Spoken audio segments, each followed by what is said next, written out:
부활하신 예수님, 이러한 제목으로 은혜를 같이 나누겠습니다. 요한복음 20장 17절, 예수께서 이르시되 나를 붙들지 말라. 내가 아직 아버지께로 올라가지 아니하였노라. 너는 내 형제들에게 가서 이르되 내가 내 아버지 곧 너의 아버지, 내 하나님 곧 너의 하나님께로 올라간다 하라. 예수님은 제자들에게 자신이 십자가에서 죽으셨다가 부활하실 것을 반복해서 가르치셨습니다.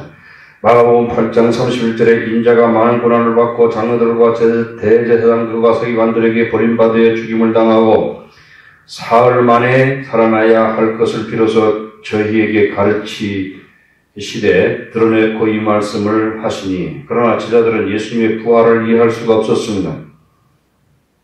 요한은 부활하신 예수님께서 제자들이 성령을 받을 때까지 돕고 있는 것과 부활하신 예수님을 볼 수 있도록 영적인 안목을 가지게 돕고 있습니다. 첫째, 빈 무덤입니다. 막달라 마리아는 무덤으로 갔습니다.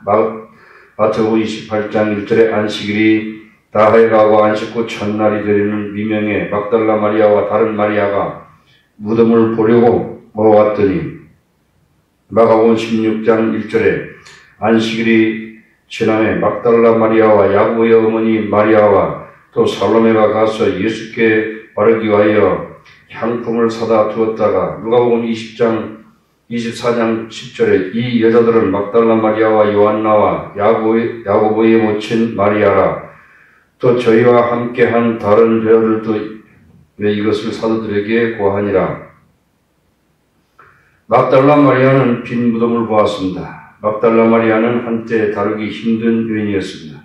그 결과로서 마리아는 7 귀신이 들렸습니다.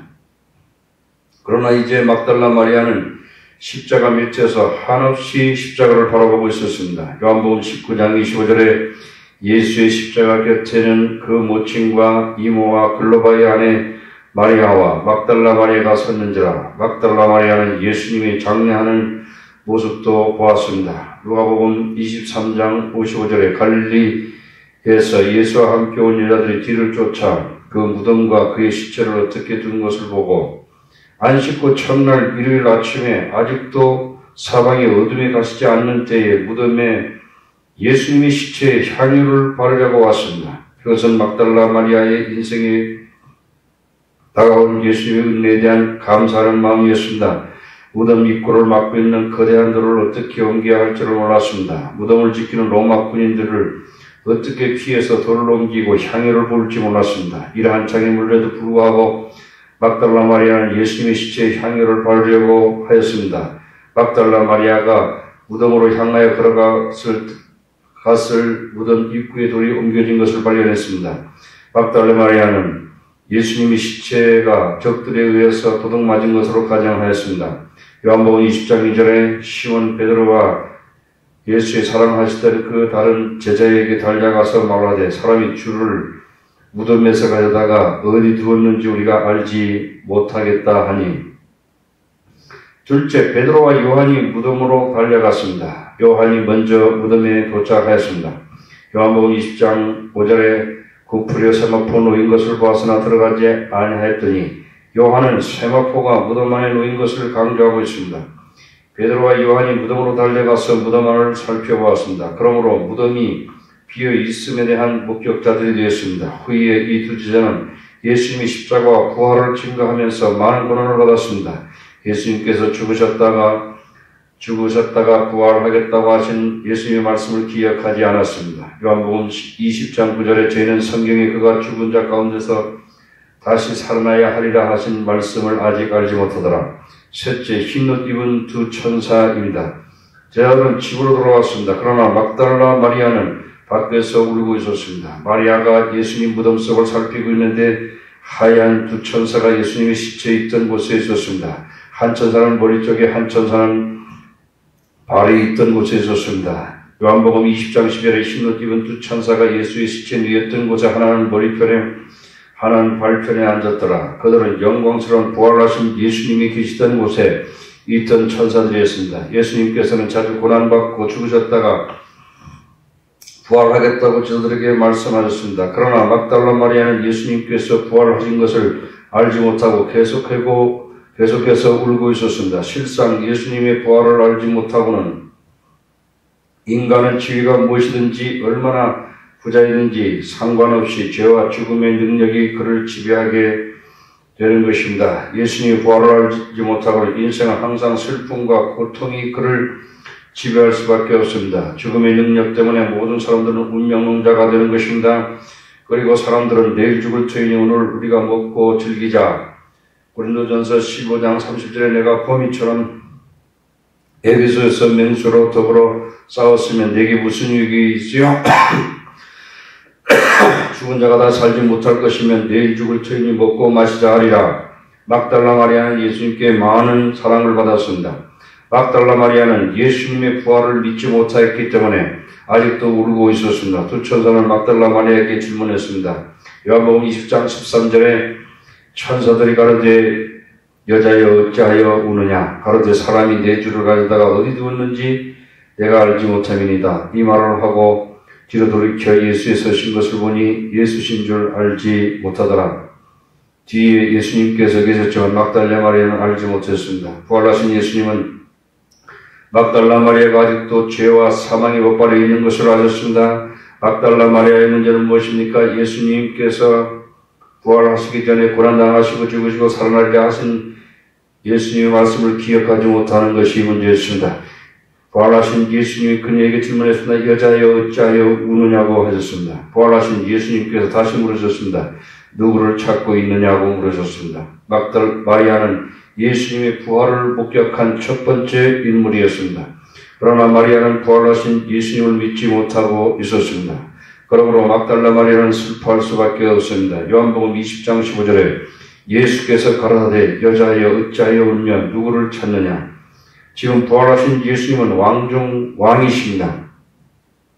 계시록 19장 16절에 그 옷과 다리에 이름 쓴 것이 있으니 만왕의 왕이요 만주의 조라 하였더라. 산자와 죽은 자를 심판하시는 심판주이십니다. 그렇기 때문에 막달라 마리아는 마땅히 기뻐해야 했습니다. 넷째, 나의 형제들에게 가서 말하라입니다. 영광스러운 부활하신 예수님을 만난 후에 막달라 마리아는 예수님의 다리를 붙들고 영원히 가지 못하게 하려고 하였습니다. 요한복음 20장 17절에 예수께서 이르시되 나를 만지지 말라. 내가 아직 아버지께로 올라가지 못하였노라. 너는 내 형제들에게 가서 이르되 내가 내 아버지 곧 너희 아버지 내 하나님 곧 너희 하나님께로 올라간다 하라 하신대. 예수님은 선한 목자이실 뿐만 아니라 부활하신 예수님이시고 전능하신 하나님이시며 왕 중에 왕이 되십니다.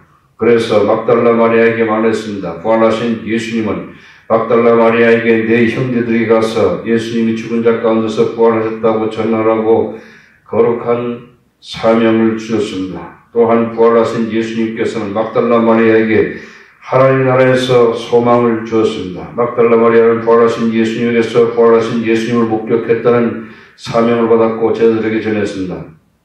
다섯째, 부활하신 예수님께서 제자들을 방문했습니다. 제자들은 유대인들을 두려워해서 문을 닫고 있었습니다. 요한복음 18장 19절에 대제사장이 예수에게 그의 제자들과 그의 교훈에 대하여 물으니 지금 베드로는 다른 제자들과 함께 두려움으로 가득 차 있었습니다. 제자들은 이제 두려워서 문을 닫고 있었습니다. 문은 닫혔는데 예수님께서 나타나셔서 너에게 평강이 있을지어다 라고 말했습니다. 요한복음 20장 19절 이날 안식 후 첫날 저녁 때 제자들이 유대인들을 두려워하여 모인 곳에 문을 닫았더니 예수께서 오사 가운데 서서 가라사대 너에게 평강이 있을지어다. 예수님께서는 제자들이 두려워하고 있었기 때문에 평강을 주셨습니다. 로마서 8장 15절에 너희는 다시 무서워하는 종의 영을 받지 아니하고 양자의 영을 받아서 오라 아버지라 부르짖느니라. 제자들이 부활하신 예수님의 음성을 들었을 때 죽음의 권세가 제자들이 마음에서 사라졌습니다. 하나님의 평강이 제자들이 마음을 점령했고 하나님의 평강이 제자들이 영속에 흘러나왔습니다. 부활하신 예수님은 평안과 성령을 주십니다. 여기서 우리가 알 수 있는 것은 부활하신 예수님을 믿지 않고는 어느 누구도 마음에 하나님의 평안을 가질 수 없다는 것입니다. 여섯째, 선교의 사명을 제자들에게 주셨습니다. 그 다음 부활하신 예수님은 제자들에게 무슨 말씀을 하셨습니까? 요한복음 20장 21절에 예수께서 가라사대 너에게 평강이 있을지어다. 아버지께서 나를 보내신 것 같이 나도 너희를 보내노라. 부활하신 예수님께서 제자들에게 선교의 사명을 주었습니다.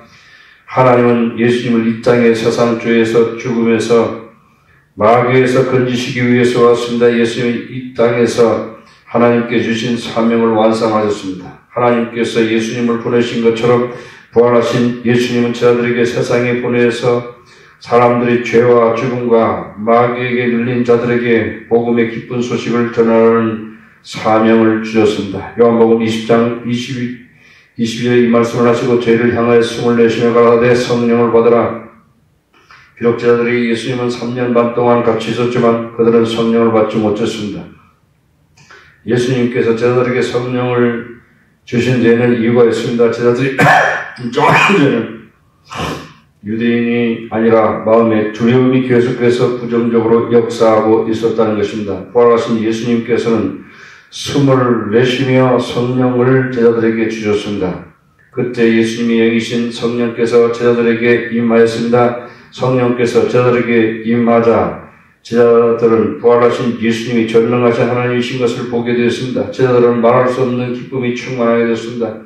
요한복음 20장 23절에 너희가 네 죄든지 사하면 사해질 것이요 네 죄든지 그대로 두면 그대로 있으리라 하시니라. 이 구절의 주요 요점은 우리의 기쁨은 좋은 소식을 전파해야 한다는 것입니다. 다른 말로 하면 우리는 사람들을 설득하여 예수님을 믿고 그들의 죄에서 구원받게 하는 것입니다. 오직 예수님만이 사람들의 죄를 용서할 권세를 가지고 있습니다. 일곱째 부활하신 예수님께서 의심 많은 도마를 방문하셨습니다. 아멘.